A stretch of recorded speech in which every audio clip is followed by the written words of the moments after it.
Alright, so without further ado, let's get into the review of John Carter. John Carter is about, of course, John Carter, a Confederate soldier who's trying to get away from the likes of the war and all the problems of America was going through at that time. Actually, he gets his wish by being transported into a completely different planet. He finds himself on Mars, and not only that, but in a completely new conflict, or in the middle of a conflict between warring Barsoomians and a higher power trying to seize control of the entire planet. Basically, not only does John Carter have to save the day, but basically finds himself trying to discover the person he really is and stuff like that. I guess the problem with the story is that it feels a bit generic, it's inconsistent, and it drags on. The reason why the movie feels generic is because John Carter has one particular goal at the beginning of the film, and it changes throughout the course of the film. I mean, that's something we just see over and over and over again in films. I'm not saying that it's a problem, it's just something you see, as I said, over and over and over again, so it kind of takes a little bit away from the movie. I felt that the beginning of the story was inconsistent, because at the beginning it starts off as a prologue, and then as it progresses you find out that it's actually the whole movie is in John Carter's diary being read by his nephew, so it's actually a flashback. So I don't know, I still think it's a bit inconsistent. However, how the movie turns out, it kind of makes sense why the story was played out the way it was. So I'll give it that. And for what it was, I felt like at points it did drag on. I mean, this movie is a 2-hour and 12-minute long film. I really wasn't expecting that when I found out the runtime. But it's 2 hours and 12 minutes. It actually feels like it actually drags on a little bit longer than that. But I don't know. It's not bad when the pacing isn't bad. It's just, as I said, it does drag on, not throughout the entire film, just through a couple parts. So when it really comes down to it, the movie's flaws in the story, it's not like big problems, it's just the minor details.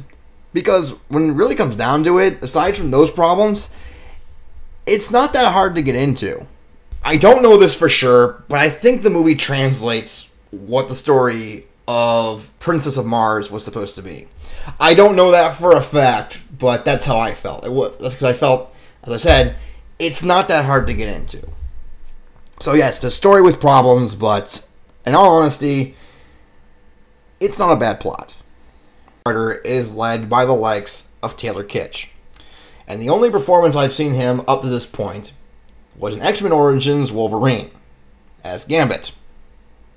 Needless to say, I think he's moved up in the world a little bit. But anyway, the character of John Carter, he's very, the word I'm using today is generic. I guess that's kind of expected in his character. He's the hero character, and it's just like that's probably how he is in the books themselves. And again, I could be wrong because I do not know for sure. However, there are things about his character I do like. I liked how he was trying just to get away from the idea of war. He wasn't like, oh, I'm going to join this side and whatnot. He was just trying to get away from all of it. He was on his own side and nothing else. And I liked that. That's just something you just don't see in movies about these kind of situations. So I give them props for that. But if there's one thing that deals with John Carter himself that I didn't care for, it was his relationship with Deja Thoris, the Princess of Mars, who's played by Lynn Collins. I'm not really familiar with her, but that's who she is. Anyway, it was, you guessed it, generic. They have their squabbles at the beginning of the film, and then it eventually turns into love and whatnot. And yeah, it's like, I've seen it before. I'll probably see it again, so I really don't care. It's not that the actors did a bad job, but it's been done 100 times. Over and over and over again. I do not care. Anyways, in this sense, and looking at all of the cast of John Carter, the supporting cast is indeed stronger than the leads. I really enjoyed the Tharks, the 9-foot-tall, 4-armed Barsoomians. I just love just how their characters were presented, what they were. I don't know what they're supposed to be based off of. Okay, if you look at them, there's probably 100 things that come to mind what they're supposed to be like. But that's just kind of it. They're not just supposed to like one particular demographic. They actually have all kinds of things about them. And it made them interesting. I really enjoyed the characters. I enjoyed William Dafoe as the leader of the Tharks. And, there was Sonja, and there was, there was like the bitch of the group. And there was Thomas Hayden Church as the, evil warrior guy who wanted to take over. I mean, they all had all kinds of stuff to them. Though some of the characters didn't get that good development, it was still established what they were, and it wasn't bad. And also, this movie features the likes of Ciarán Hinds, who I'm just going to point out, he's in everything now. I mean, he was in Harry Potter, he was in Woman in Black, he was in Ghost Rider, now he's in John Carter. It's like, wow, that guy is everywhere. Oh, he was also in Tinker Tailor Soldier Spy. Almost forgot that one. And, of course, I'm going to skip him because there wasn't much to him. He was the leader of the city of Helium. There's not much to him. He's supposed to be like he's the father of Deja, he's being that kind of role. So, there's him. And there's Dominic West as one of the villains of the film. Standard villain. He's like, I want power. Pretty much. But again, he's being controlled by the Therns, the higher beings who are just trying to basically completely take control of Barsoom. And they are led by the likes of Mark Strong. And in my case, what I like to point out about Mark Strong, this man cannot do anything wrong. It's like, even if the movie is bad, the one plus side is always Mark Strong's performance, because he usually gives it his all. Once again, I think he gives it all. He gives his all in John Carter. He was enjoyable to see. He played a good villain. He's Mark Strong. Enough said. So when it comes down to the cast of the film, it's not bad. Yeah, it has some flaws here and there, some generic stuff, but really, it was pretty strong. I understood the characters. I could understand the relationship between the characters, could understand their struggles and whatnot. They weren't bad. It worked for the film of John Carter. When it comes to everything else about John Carter, my feelings are about the same as I pointed out already. The CG of the film is not the most amazing you'll ever see, but it gets the job done. In fact, I think there are just certain minor details that actually work in the CG when it came to the likes of the dog character and the Tharks. I mean, in the light, they don't look that great, but in the dark, you can see those details, and it did work out. So, as I said, CG, not the best, but it was effective for this film.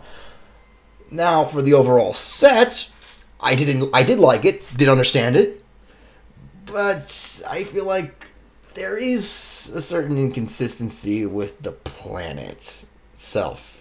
When you look at this, you see the skies, and you see the overall deserts of Mars, and you can expect the deserts. I mean, that's understandable, but you pointed out the blue skies. I'm like, why would Mars have such bright colors in the skies? Wouldn't it be more, I don't know, red? It's not a major detail that completely takes away from the movie, but it's something I wanted to bring up. And among all the inconsistencies about these details, there is one that bugs me. It's at the beginning of the movie when John Carter gets to Mars and we're seeing Barsoom and everything about it. When we see like the city of Helium, everybody there is speaking English. We can understand them. But when John Carter meets the Tharks, they're speaking in the native language. They're not only that, but they're subtitled. I get why there's a difference, but I feel like it kind of takes away from the idea. See, if the Tharks are speaking in their native tongue, that's okay, but why are they speaking in the native tongue and the other Barsoomians are not? I don't know. It's just something I saw, and it's like, eh. Now, this movie is supposed to be this big blockbuster movie with all those spectacle effects and the big action sequences. And when it really came down to it, this movie wasn't relying on its action sequences to keep this movie alive. I mean, it helped, but it wasn't the only thing it was worrying about. I actually felt like this movie cared more about its story than it did about the action sequences. Personally, the one I liked was this sequence with John Carter, and it's John Carter, it's Deja and Sonja, and they're running from these, I guess, savage Tharks. They were like these crazy, monstrous-looking guys. They weren't really explained at all. It's like, oh, look at that. Anyway, they're being chased by them, and John Carter, stays behind to fight them. He fights his entire horde. And while this is going on, they actually do a flashback of what happened to him and how he became the character that he is in this movie. And while they're doing that, they have a flashback and the fight sequence going on at the same time, playing around each other. And I actually liked that.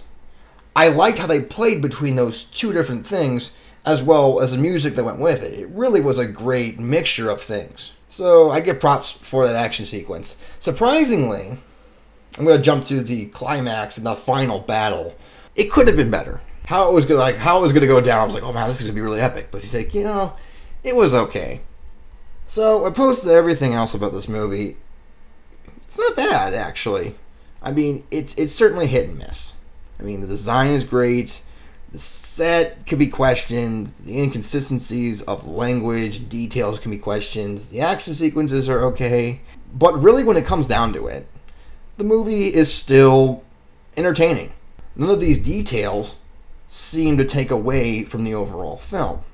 So if you've listened to this review, you can probably tell what my thoughts about John Carter are. However, if you did skip to the end, allow me to repeat myself. John Carter is not amazing. It is not the most epic sci-fi film you'll be seeing this year. However, it is still entertaining. It's easy to get into, and for the most part, the factors tend to work. The problem about the movie tends to come from the minor details about it.